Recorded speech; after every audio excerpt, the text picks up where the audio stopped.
I'll concede your point just for brevity. But What? Brevity? We don't do that around here. It's probably No. citrus, or what is a Capital One Bowl? It used to be Citrus Bowl, right? oh my Capital God, One. dude, where have you been? I just like the real name. It hasn't been the Citrus Bowl since like what 2002? What was your highlight side dish from Thanksgiving? Oh gosh, Scotch. This is the Buck Around, the podcast devoted to all things Wisconsin Badger football from a fan perspective. Featuring your hosts, Richard Branch and Maxwell Brusky. And hello, everyone, and welcome back to the Buck Around. Welcome back to episode 370 of the Buck Around. I am one half of the Buck Around, Richard Branch, and I am joined by my clear-eyed colleague, Maxwell Brusky. Max, how are you, sir? That's good. Yeah, clear-eyed is good. Yeah, you're going to be that, because as everyone can tell from my voice, I'm a little scratchy today. I was in a loud place last night and did not misbehave, yet as yet another sign of my advancing age, I still feel like crap. Even though I was well behaved. I was gonna say, dude, well, maybe you shouldn't have gotten wasted last night. I wish that was that's what not the case. Ugh, I just need to, I don't know. I guess I am just by nature curmudgeon-y. And that just means that I'm going to not enjoy, or I'm going to pay the price for not, being true to my nature. Yeah, if you want to play, you got to pay. But, Here I am. if you were any other way, we wouldn't love you as much. So that's good. Well, your Prince of Darkness is here. So, hey, before we get into it, we did want to mention, thank you for those who did call the talk around after the Minnesota there were some game. calls, yeah. Yeah, I think there was like 5. Yeah, not enough for a No. montage. And we were thinking maybe we'd do like a sort of what you did when you were by yourself, like a call-in show, but why do that?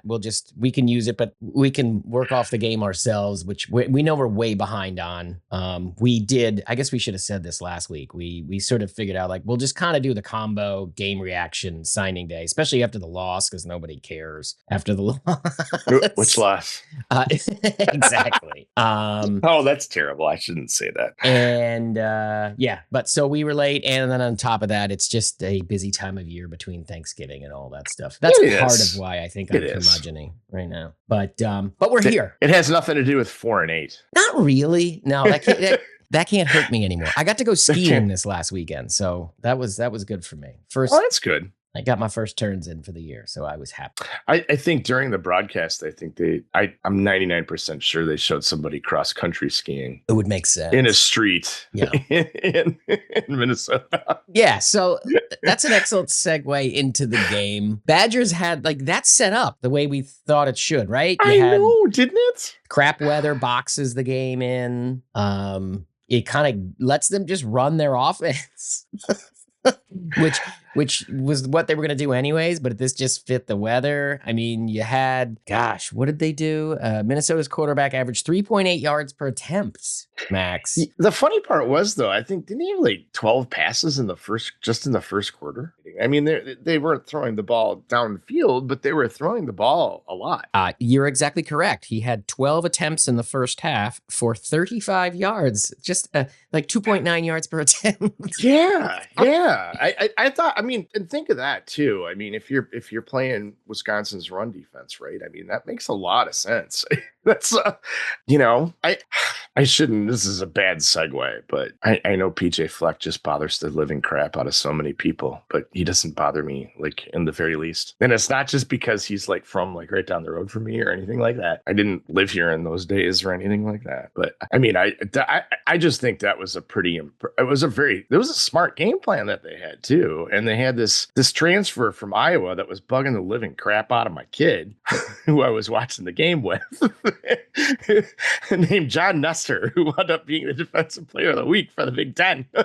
And that was an incredible performance by that guy. Just seemed to be everywhere on the field. And it wasn't, Wonder Boy Coy Parrish that was out there. But for whatever reason, I felt like Nestor took over the game. It's very weird. Well, I mean, I would say his, well, it is going to segue into what I do want to talk about. Yeah. Like I said, that was a yeah, no. aside. It's not an aside. I do Well, find, it's just when you say PJ Fleck, people like get like riled up. oh yeah. I do find PJ Fleck, and I would find him more annoying if he coached the team that I actively watched, because it would just get exhausting. Right. But I know he's I know he annoys you a little bit, but you don't get like apoplectic and shit. No. I just think well, I don't think anymore. I mean, I don't think he can leverage the next, like, he didn't get a new contract. This coaching cycle, like, he's leveraged every other one. Sure. Right. You're right about that. Yeah. Which is funny in this coaching cycle. Right. Yeah. But so I think the bloom is off the rose there a tad nationally. But I do want to get into this game a little bit, because I think there is something that gets lost. Do you know how many yards of offense Minnesota had in this game? Can't be more than 200, can it? Or 250? You're at 218. Yeah. They did not do a lot. They averaged 3.9 yards per play. Mind you, they averaged more on the ground than in the air. Yeah, and there was the touchdown run that Taylor had, and Taylor's pretty good back. Mm-hmm. And the hole that he ran through, I mean, Uri could have run. Yeah. Well, it was against the vaunted run defense, right? But that was weather defense. And what did he have? Like, it was. I know. Yeah. I think there was a holding on it too. Blah blah blah. Or you know what I mean? There was issues. Yeah. But there was 2 or 3 other runs that were 8, 9, 10 yards, maybe. They had a 15 and a 9. A 15 and a 9. I'm looking at the longs, like Taylor was 49, and then Tracy had 15, and forget the other guy, he had 9. Yeah. So other than that, I mean, 218 doesn't surprise me. No, it's minimal at all. It really was. So as far as defensively, the game set up pretty well. I mean, also you had a turnover on the on your own 28 or something like that. Call it the 30. I forget the exact yard line. Yeah. That ends up with a blocked field goal. Mm-hmm. I mean, that one to me is kind of huge, because it's the 22-yard line. So you're plus 22 and you come away with a goose egg in that weather. That's kind of crushing, right? Agreed. So defense showed up. I mean, the defense legitimately, I know the weather helps because it does slow the game down, but the defense showed up. I think the part that I struggle with was on the offensive side, because again, this to me, these games are all the same. Basically, since Carter Smith has been the starting quarterback, these games have been the same football game. It's just, where do I don't know if you want to call it the perambulations of the game. Nice. Would that be it? Would that be it? I don't know how to describe it, but it's like, well, this time the snap off the motioning receiver ends in a turnover instead of a dead play, or, well, the quarterback does, we need to get this time the gadget plays, right? Like the gadget play this time is we're going to spread wide and we're going to run QB draws, right? Yeah. But it just didn't work. Like the thing Grimes cooked up in the 4th week. I mean, there has been a different look every week. Slightly. He brings something that is designed to work around the severe limitations of the offense when Carter Smith is on the field, but present the opposing team with a new wrinkle, which is, okay, we'll go 5 wide. Those did not look like an RPO. Like, I don't think there was an option to pass out of those, I guess, unless somebody was obviously uncovered, but he certainly didn't look like there was. And the receivers looked like they just went to block. And after they ran, I don't know how many draws it was, but it was 5. It was 5 in quick succession. It was. Yeah, you're right. You're I don't think you need to run that anymore. But they kind of didn't have an answer. I guess here is my question for you, and it sort of narrows down for me. And it's going to sound like I'm contradicting myself to people who've been listening the past few weeks. But you get to the 2-minute offense, right? They get that possession right before the half, and Hunter Simmons is marched out again as the 2-minute quarterback, which is kind of what we've seen. Yep. Vinny Anthony, they snap the ball. Vinny Anthony sort of does a move like he's going to run a slant, and then does that, it's 3 yards past the line, and then he just goes just a straight flyer out. Like, it's a wonderful play. Yeah. Sprint to the end zone. The defensive back goes to bite on that, but because of the snow, he can't change direction. Like, they say, like, the offense has the advantage in that situation because he knows where he's going and the defender doesn't. I've heard people say that in the past. I like that the way that's articulated. Yep. And Vinny Anthony is wide open. Hunter Simmons scans the field, sees him, throws it 67 yards. Boom. Biggest passing play of the season, I think. Yeah, it was. Big play. Badgers end up getting... Which is funny in the snow game. It's the yes, biggest passing right? play of the season. And so, yeah, hey, you get lucky, you get that play. Hunter Simmons comes back in, runs the red zone offense. Nice little touchdown to Jackson Aker to end it. Hey, you go into the half down 10-7. That was Carter Smith that threw that. Sorry, did I say, I meant to say Carter Smith. Did I say, I think I said Hunter Smith. I meant Carter Smith. Yeah. You could have. Yeah. Yeah, because no, what I meant was Carter Smith comes in as like the red zone quarterback, right? Mhm. So, okay, bring him back in. You're not throwing the ball far. I get it. They march out in the second half, and Hunter Simmons plays basically the rest of the game, right? I don't think Carter Smith played again. I don't think he did either. What? Why? I don't know. I think what they saw with the Vinny Anthony play. But do you think that's what did it? Well, there's that, and I think also the success that Minnesota was having with a short passing game. I don't know. I'm just throwing crap out. And honestly, now I'm probably kind of going to cut you off, but just to say, I didn't necessarily have a problem with it. I mean, the interceptions killed them. And I mean, okay, do you, quote, know that's coming? Yeah, I guess. But like, what are you going to do? I mean, that especially the second drive that ended in the interception, that looked as good as the offense they had since like the first week of Michigan or the first drive against Michigan. I thought it looked great. The only thing that was ticking me off, though, is that it was pass after pass after pass after pass after pass. And I felt like you were going to see at least some draw plays or something where there would have been a little more running of the ball during that sequence. And I was kind of yelling at the TV, being play calling guy, but I didn't really have a problem with it, to be honest with you. And when was that at the beginning of the fourth quarter, or did it span? Because it didn't span the quarters.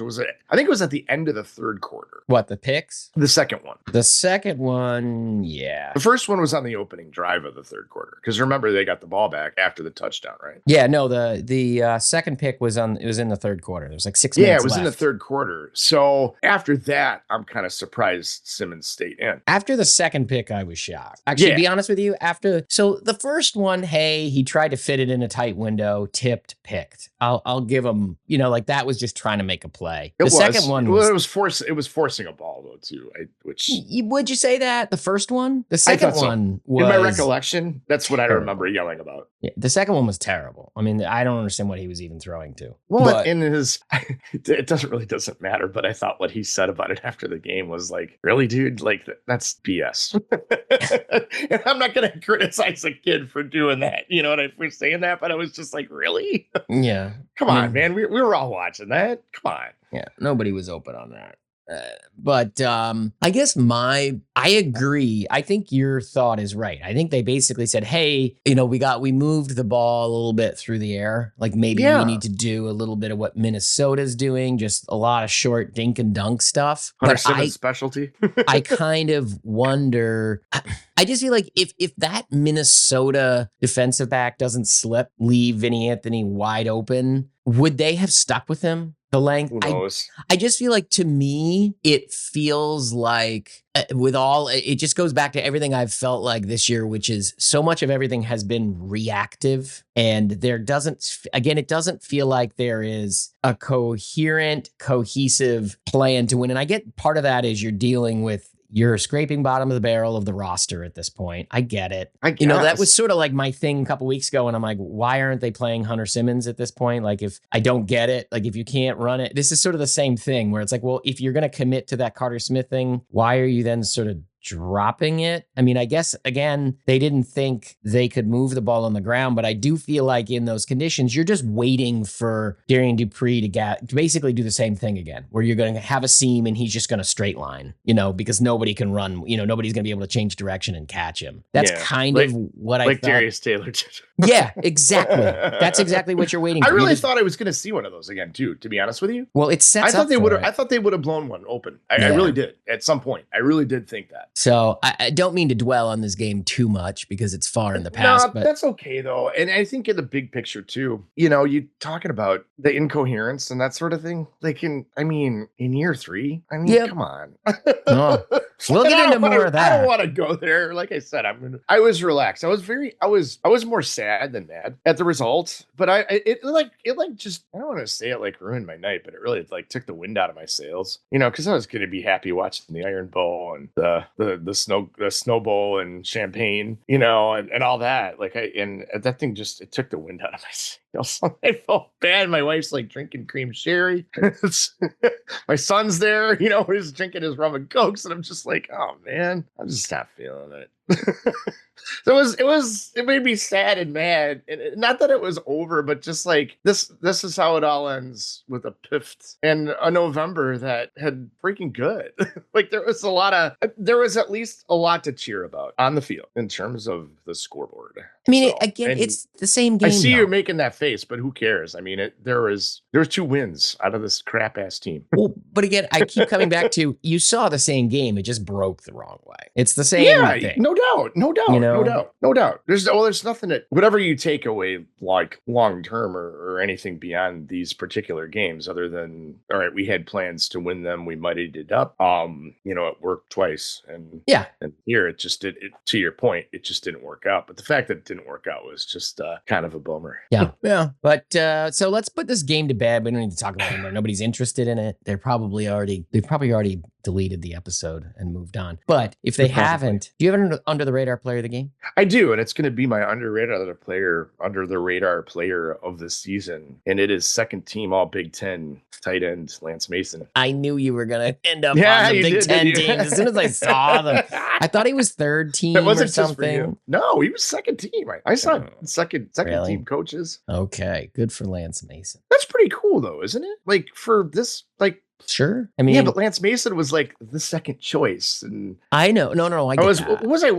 Was it Houston? I think where Tanner Koza went. Yes, and he caught a bunch of balls. Yeah, it was kind of funny, and because I think that game was on earlier in the day, I want to say, and Lance Mason was like the second choice, and he's from a lower tier school and all that, and I thought that dude, he was a pretty darn good player, and I thought he would have fit in okay on some of the classic Badger teams with a lot of tight ends. I mean, I think he would have been a really good second tight end with a Travis Beckham or Garrett Graham or one of those. That's kind of what he would be to me. Yeah. I thought he's. Yeah, I mean, and I say under the radar player for the year because he's one thing you could kind of always count on. I mean, I don't know how many balls he dropped, but it wasn't many, and he was a tight end who got open, and he made a lot of pretty good plays. Had a couple catches in this game too. So mine, I don't know if he'll count as under the radar enough, but I do think it was sort of the big bright spot. I'm giving it to Ben Barton because, I mean, if you block 2 field goals in a year, you need to be talked about.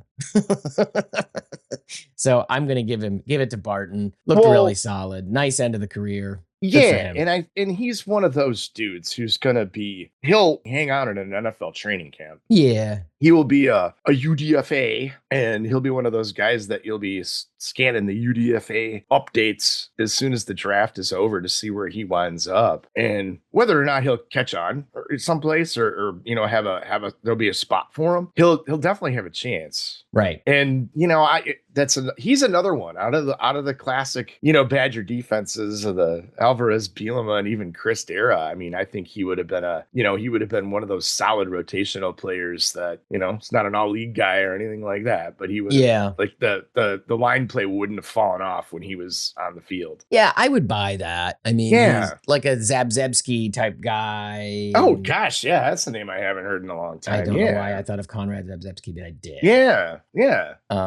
But I agree. Ethan Hemer. That's actually a great one. Yeah, Hemer's a better comp. But yeah, definitely late in his career, he definitely bloomed. So good for him. So let's move on. Let's move on to the more relevant news. Sure. I am more interested in talking about National Signing Day. The Badgers and Luke Fickell's press conference yesterday, or 2 days ago, I guess it was now. It was Wednesday, right? It was Wednesday. Because I've watched it twice. Because I know I overuse this word, but I found the whole thing fascinating. Well, I feel terrible about this for somebody who does this on a regular basis and has a quote show. I didn't watch it. So you not only did you watch it so I didn't have to, you watched it twice so I didn't have to. Yeah, no, I'll tell you about it. I saw quotes on Twitter that was like enough for me. I saw the signing classes, and I still want to know where Aiden Dirksen fits into this. I've seen tweets about him, and I never saw that he was like one of the signees, and I think he's a 2026 kid O-line guy from Wisconsin. 3-star, I think. I don't know. But anyway, I saw the list. this and I saw who signed, and obviously I'm waiting to hear what's going to happen with Amari Latimer, because I thought there was no way Well, he's in gone. H that he was going to sign with Wisconsin. He signed with West Virginia. No, I know, no, I know that. Yeah.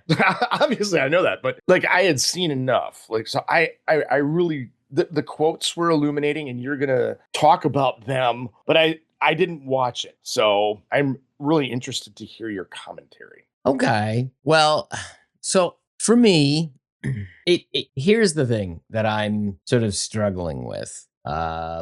Watched this, his press conference, and the thing you're always trying to figure out is what is coach hype and what's coach, spin and what's real. Because there's never been a coach who's gone into a national signing day press conference not excited about the guys they've gotten. Of course. And how they're going to be amazing and the upside and the yada, yada, yada, yada, yada, and all of that you always hear. Some of that is a factor of the questions they're asked, because there are people who just keep asking glazing questions that are making me insane. Go There's watch that them. G-word again. Yeah. Go watch it. You can figure it out too. It's very frustrating when, when they get some version of a question that's like, talk about how awesome this guy is. And you're like, that's not helping anything. That's not illuminating anything. That's just fishing for a quote. But Fickell's opening statement, I thought, was really interesting. Right off the bat, he sits down, pulls up the mic, and I wrote it down. And I want to read it because that's what I want to talk about. Yep. Because this one, I am still trying to figure out if this is justification, if this is a real strategy, or if this is something else, which is, I kind of think it's where I end up. But he said right off the bat as he sits down at the microphone, and he, he says, hello, everyone. And he basically just says, you're thinking about it. Do you want to bring in 22 high school kids? That thinking has kind of shifted. Let's go with a value guy, invest in them like you would do in a draft, and then maybe not take as many. Obviously, that means you can get a bit older when you get the portal route. It's obviously a little bit more the way of the world. I'm not saying we're going away from high school guys, but the idea was, let's make sure the guys we were going in for high school, we're going to invest more in, and we're going to expect that they're going to contribute as freshmen, whether it's even special teams. I know big guys take more time to develop, but the truth of college football today, as your roster gets smaller, you got to have these guys that can come in and play. It's been a little bit different kind of signing day, and it might be more this way as we move forward. And I'm like, whoa, because this was a guy, when he was hired, who said, we're going to have portal guys. Basically, his pitch was, we got to have portal guys to sort of fill out the roster, but this is going to be a high school program. Like, this is going to be high school recruit and develop, right? And when he talked about it, it was, we got to have these guys come in, and then we got to, this is all about building relationships and having relationships. And those were all of his buzzwords. Because the next thing he said, because I have another quote, which I get a little quote heavy today. I apologize to everybody. But he says, recruiting had been a lot about relationships. And I'm not saying they don't matter anymore, but there was a bigger piece of what recruiting is. And if you're not willing to invest in some guys, and you can feel like they could get on the field when you've got to make some, then you've got to make some disciplined decisions about investing. You go, hey, do we want to invest more in a guy that we already have committed? Or do you say, this is probably not the route we want to go? So it's really fascinating. Fickell basically is saying it's a full-on transactional relationship at that point. And that's why they're not going to invest in high school guys. Because if they can't play right away, they're not going to spend money on them. Yes. So in theory, what he's saying is, I have 13 guys in this class, had room for, he even talked about it. He's like, we slated 15 spots. We have 13. They ended up getting that safety from Houston after the press conference. So they're up to, I think it's 14 if I did the math right. Or maybe it was 12 to 13. Doesn't matter. You get my point. Yep. The hypothesis is all these guys need to be ready to play. Like, we should be seeing these guys sprinkled in some way, even if it's, kick coverage. They should be getting snaps in the fall if this thesis holds, because this is a 180-degree turn from what he said 3 years ago, right? This is something new. He said right after that, he said, where we are, and I'm assuming that's what he means is where we are as a team, guys have to be able to get on the field right away. And it was a bit of an eye-opener for me, because I don't know I keep trying to understand if is this a shift in strategy? So is this a 180-degree turn in strategy? And he's now has a new approach going into year 4. Taken just on the words only? Yeah. Absolutely 100%. Right. Basically, we're, reverse engineering a theory from where your recruiting class ended up. Could it be that? Maybe. I mean, not you necessarily. Could, right, yeah, I think they could have taken taken more guys Mm-hmm. just at, a little different level. Yes.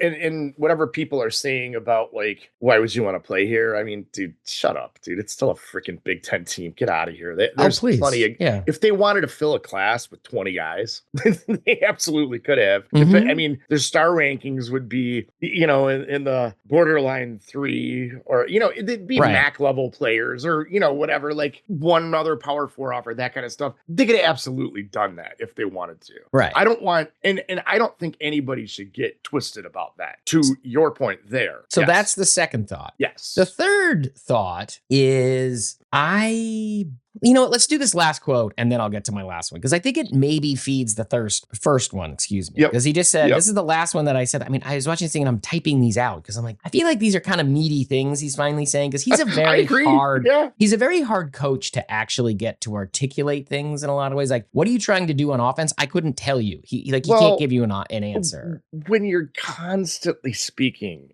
in the passive voice, when you're constantly speaking in the second person with this, you get into this situation and you do this, like, it's like obvious that's like, in some ways he's a master rhetorician, or just a sophist, right? Because like, that's a rhetorical trick to do that, but I don't think he does it consciously.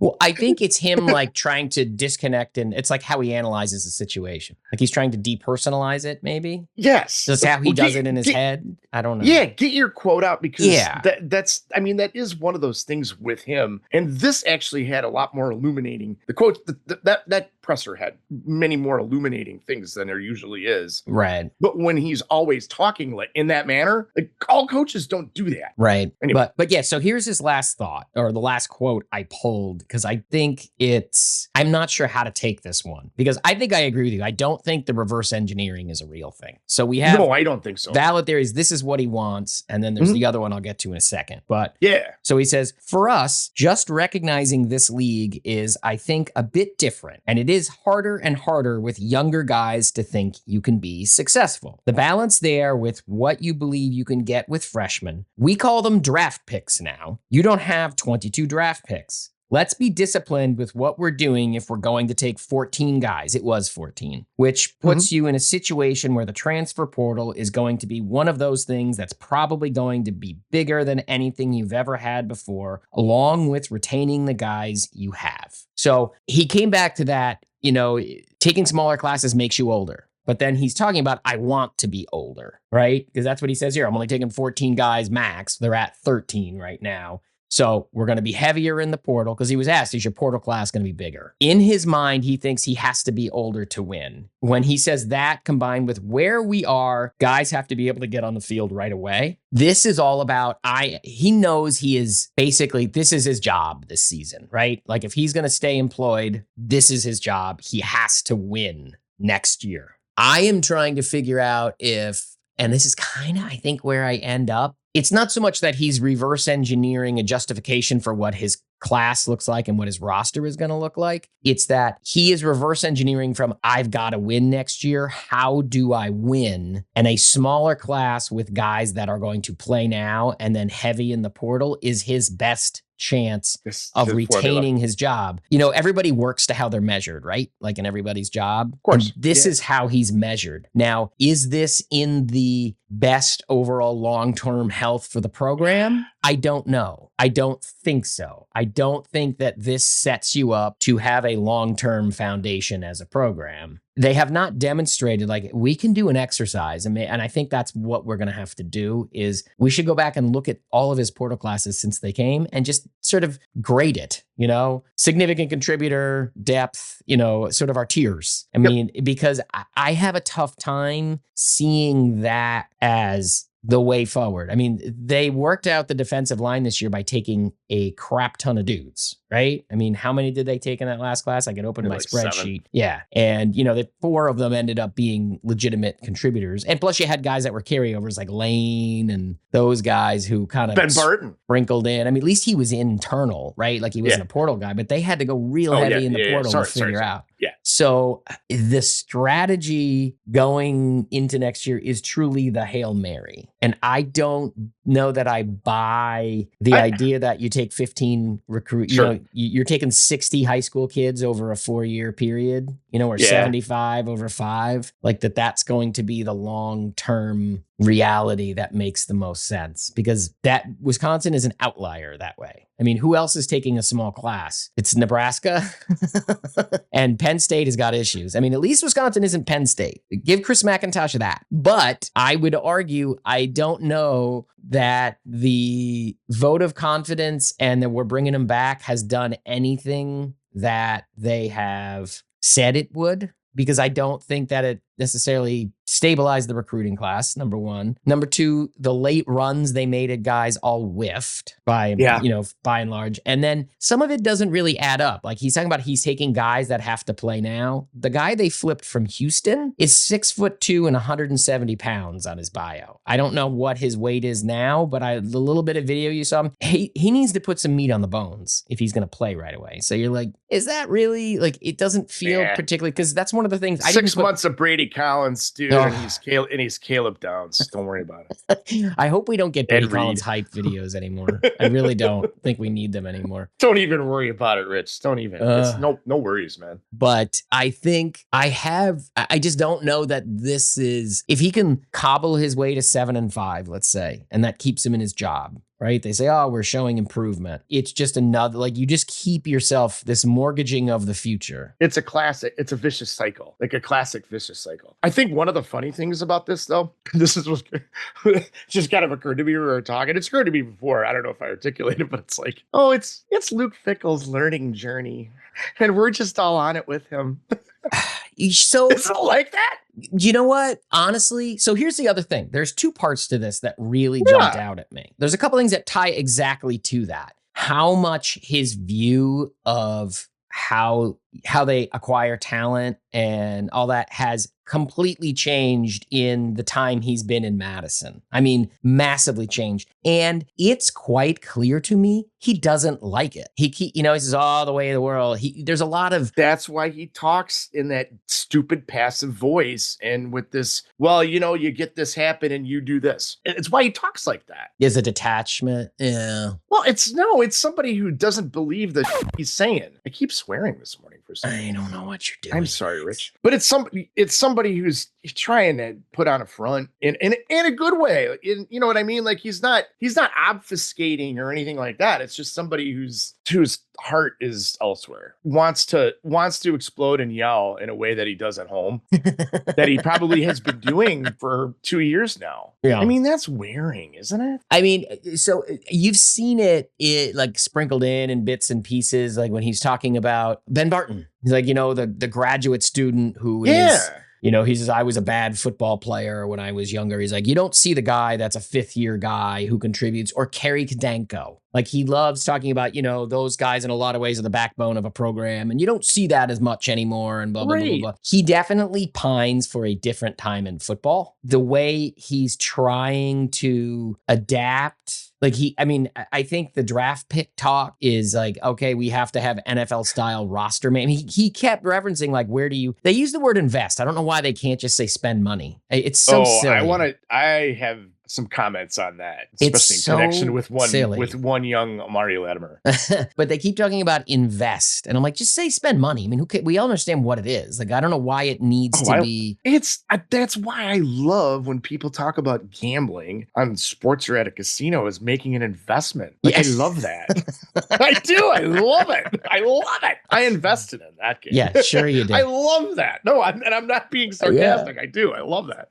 But I stop calling it investments. Like it's a roster. You're paying people. I don't know why we have to pretend it's not paying them. I mean, that's what he's talking about when relationships aren't as important. It's about the investment you're willing to make. Well, I get it. So just call it that. And that's okay. I'm on record here many times. I'm going to say the first of two things that I'm very much on record here about. One of them is that I thought he would be able to manage all that well in just the overall college football landscape changing. I thought he would be able to do that. I thought he would understand that from being an old school guy, which he clearly is. I mean, he's not much different from one Brett Bielema, right? Yeah.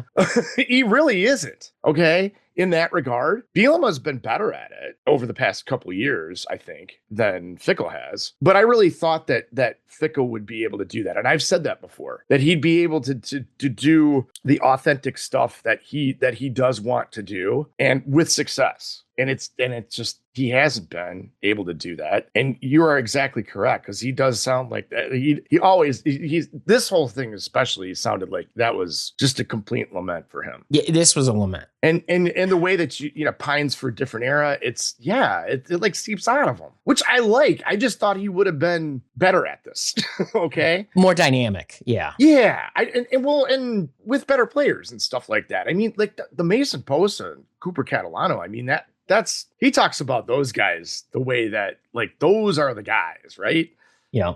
And they're, homegrown, so to speak. I mean, true fresh, blah, blah, blah. They have that whole thing. And the other part of that too is that I thought he would have been able to have more success within state recruits that way, because so many of those kids, this level of talent, that level of talent, fine. And the last two classes coming out of Wisconsin haven't been like, blockbusters, right? It's not the Carson Hintzman, Billy Schroth, Joe Brunner year, right? I thought there would have been a little bit more of that. I thought there would have been more Cooper Catalanos. Okay. To that point, the other thing that I've been on record saying many times, and this goes to your investment thing, I think this whole thing was an illustration of the point that I've made many times, is that there's plenty of money at Wisconsin, but it doesn't want to invest in flashes in the pan. And this whole Latimer thing, okay, fine, let's go outbid somebody, really? Like, making that investment, I get it. I get it 100%. And the people that, again, are going to stroke the checks just aren't going to do that. If you have a proven player from the transfer portal, only time will tell if I'm right or I'm wrong. That's where I think you will see some of that, putting more resources into the program, kind of. Because I just think that's just the way that a Ted Kellner or anybody else who's writing big checks for Wisconsin, I think they exist, but they're just not going to do that. And they're not going to do that for a freshman. They're just not. They're not. They're not going to send $10 million to Bryce Underwood. It's just not for a freshman. It's just they're not going to do that. No. But Yeah. The same logic for me holds with an Amari Latimer. And by the way, Amari Latimer's brother played for Rich Rod in Jacksonville State. That's a known quantity for that family. Right. And Rich Rod's not a jerk. I don't care what anybody says. He's not a jerk. Okay. And if you're Amari Latimer and Rich Rod's showing you videos of freaking Steve Slayton and you could be this guy, I mean, that's not that hard of a sell, people. Like, everybody's getting, like, you got outbid by West Virginia. Oh, by the way, you know who the governor is of West Virginia? Multi-billionaire that owns the Greenbrier. You know that guy? Right. Yeah, there's plenty of money there too. So I that one really, it was kind of a bummer, but, like, did anybody think he was actually going to matriculate here? Yeah, he's taking other visits. Like, forget. I was like, no. Well, the Ohio State visit was my favorite. Oh no, this wasn't a visit. We just happened to be there, and then he met the coach.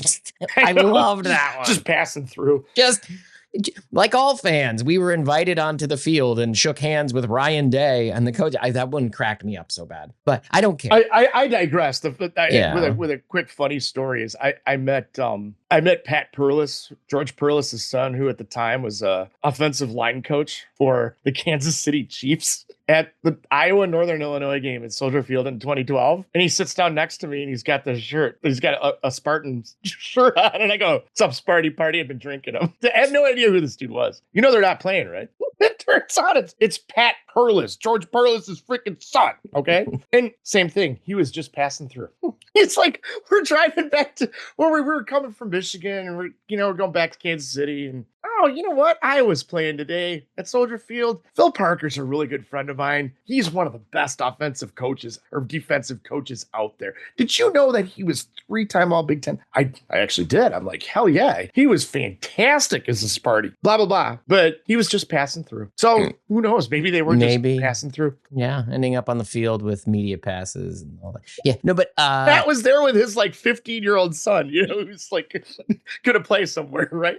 Anyway, I guess the proof will be in the pudding pretty quickly. Yes. You've had 2 names in the portal so far. Remington Moss, who quite frankly I forgot was on the team. Well, since signing day. KBJ, other than his colorful name and the fact that he's from HF here in Chicagoland, same thing. And that dude didn't play at all. He didn't. He played against Oregon, if you remember, after Will Pauling and Trex. I didn't watch the game. I was Oregon. You mean last year, Oregon? Yes, he randomly played in one of their biggest games of the year. It's very weird, okay. But he was a guy they seemed to imply he had some growing up to do in training camp, that kind of thing. So from early on, he was a red flag. He was oh, he's probably gone. But it fits the mold, right? He's been 2 years, shown nothing out, right? Who knows if this is him or this is the coaching staff? Remington Moss, same thing. You don't know if this is him, this is the coaching staff. But if the only guys hitting the portal are, first and second year players who are down the depth chart, that tells you they are working to retain their roster. That's going to be your big test, I think. If you're seeing, half the guys who started on the offensive line putting the name in, that's a different story. If you see, I don't know, pick a name, but I'm assuming one of the running backs is going to go. Well, how about Dylan Jones? Could be calling out Amari Latimer, though. Yeah. I thought that was something. It was pretty funny, but I just I think that's going to be the interesting story. Is more the best way you're going to measure this thing if Fickell has it figured out, because who knows, is going to be that roster retention. But again, it just comes back to me, and it goes back to Hunter Simmons playing 35 snaps against Minnesota. It's everything is reactive. Everything is reactive. Playing Carter Smith and being we're going to throw him in there was reactive, because I don't know what you got out of it at this point. You end up in the same place than you did. Sure. Because you didn't do anything to actually measure what he is. Yeah. And then playing Hunter Simmons because a cornerback slipped for 35 snaps, which ends up in a mess of some bad, a really bad pick, is just a reactive thing. And now we're taking 14 guys instead of 22 because now they're draft picks, because we've decided to call them draft picks and we're investing in them and they have to play. That's reactive too. That's reactive to the situation you're in, which is you have to win. And so all of this to me is, again, it's like you said, you thought, old school guy who'd be able to navigate this. I don't know that he's ever looking forward. I think he's always looking back at he's on the bridge of his ship, and he's just looking back at the rocks he's already hit and trying to avoid the rocks that are behind him, but he doesn't see what's in front of him. I just kind of feel like that's what it is. So we'll see. Maybe we'll be wrong. But as Jim Polzine, I think, pointed out, he said the word investment 28 times in that press conference. Seriously? Yeah, I think it was 28 or 33, but he has it in the first paragraph of his column today, which I thought was kind of good. It was glaring how much he said it, but we'll see. Effed up. Wow. It's something. But I think on that note, we have blabbed enough. We're pushing 50 minutes here. Yeah, I think so. And if anything, there'll be plenty of drama in the off season. So, just really quick though, on that transfer portal thing with Remington Moss and Kyrie Johnson, there wasn't some, mass exodus thing. And I know the portal's not open for a while, but I think a lot of people felt as soon as the season was over, Sunday morning, there'd be a bunch of tweets like this from a bunch of players. And there hasn't been yet, which is interesting. I mean, I know there'll be more. It's interesting to me. Well, it sounds like certainly those were the guys who knew they were going for whatever reason. Sure. Yeah, either way, but you would think there would be plenty of them that knew they were going. Right. No. And that was not the case, which is fascinating. And I just, as far, I'm sorry, I know we were talking about being dumb, but I did have just a couple more thoughts to get out. But, the other thing too is I wouldn't, the recruits that they did lose, the high school recruits, I mean, Jack Janda, yeah, I would have liked to have had him, especially as a defensive lineman as opposed to tight end. But like going to Iowa, is anybody that surprised? Like you want to like none of those flips really surprised me. And again, do you want the player? Yeah. And I think some of these things, especially with high school recruiting, if you're following it closely, it goes back to that thing that you and I have always talked about. Like just because you know their name doesn't mean they're going to be good, or doesn't mean they are good. Right. Just because you know their name, right? And with recruits, you get, somebody commits it, 8 months ago. Well, he's in the class. I know him. So what? Nothing about National Signing Day broke my heart. Nothing really was. And the collection of guys that they did bring in, I mean, dude, Fat Boy, dude, come on, man. That's some fun stuff. How about this one? And this for me was a really interesting one, is the wide receiver that was committed to Vanderbilt. Mm-hmm. Now, that's fascinating to me because I wonder if they like pushed him out, recruited over him. Because to me, if that dude was like, a crown, or, a really important piece to their class, Vanderbilt flipped the number one quarterback prospect in the country. There's 2 5-star quarterbacks. That kid's one of them. And I'm thinking there's no way that dude's going to flip. So much of it makes sense in context, right? Whatever. But I'm thinking that dude's not going to flip because this wide receiver must know something. You know what I mean? I thought that was fascinating. So you get stuff like that. And I don't know. I think that class is just fine, even though it's not big. And if this is a shift in philosophy, I think it will be interesting to see how it works out. Because, I mean, even out of these high school classes, I hope the attrition rate's not the same. The attrition rates. Well, it can't be. If you sign 20 and you lose 8 over the next 2 years and, 13 or 14 over the next 3, that's pretty normal anyway. Right. Well, I mean, if you're taking 14 and then 5 of them are in the portal, Yeah, that's what I mean. If the attrition rate exactly is the same. That's what I'm saying. Like to your point, right. That's an issue. Your portal classes are huge. And you bring up a fair point, which is that I think some of the circular logic of this. Okay, well, you're evaluating guys that you think can contribute right away. If this is the way you do things, you're assuming everybody else is doing a similar evaluation, which is we have to take guys who can contribute right away. So when you're going to the portal, the vast majority of guys you are looking at are guys that other teams said this guy's going to contribute right away, and then he didn't, and then he ends up in the portal, and you're banking on misevaluations that you can evaluate better and develop better. And it's a weird, the logic for me, I mean, I think we're probably taking it too literally, but it has holes in it in my mind. We'll see. Yeah, market misallocations, man, or market misjudgments. I mean, that's what life's all about. That's right? What the world is. or commerce, anyway. So we definitely we won't be back next week. No. Maybe let's wait. Why don't we wait? We'll see. We'll do something probably before holidays kick in. Yeah. Just to sort of especially if there's a drama stream that starts. Yeah, like if there's a portal check-in that's worth having. I've had a couple of people ask for the scholarship spreadsheet. I'm going to start working on it. I haven't done it yet. It was a very busy Thanksgiving. Doing the Lord's work. But I'm going to start working on that. Maybe this. And your weekend. Turkey turned out fine? Oh, dude, it's always the brine, sir. Yeah. It's always the brine. 28 hours. Yeah. What was your highlight side dish? We didn't even bring that up. Oh my gosh. The highlight side dish that I did not have because I find it awful. Well, that's not a highlight. Yeah, it is, because for the rest of my wife's family, it's what is the oyster thing called again? Oh, that thing with the butter? Scalloped oysters. Yeah, I think I talked about it before. Yeah, it sounds disgusting. Doesn't it though? Yeah, it is. So that's the highlight side dish, because I am quite sure that there are people listening that are like, oh, man, you're crazy. That's one of the best ever. I look forward to it every year, like my wife's family does. So, so that's my highlight side. Squash. But I did not have any scotch. Squash and dressing. Oh, excuse me. I did have scotch. I had scotch and soda for most of the afternoon. You got to hold up the brand, man. Yes, that's true. Yes. No single malt this year. We still have those clips in the intro that are from like the first 8 episodes. I know. My kids' buddies love them. We were young men back then. But alas. Yeah. All right. So I think on that note, let's bag it until the next time. Sound good? Sounds good. All right. Until the next time. Talk soon, everybody. Enjoy the conversation? Head on over to buckaroundpodcast.com to find all the ways to connect with the show, links to our Patreon page, and feeds for every major podcasting platform. We want to thank each and every one of our patrons. You make this podcast possible.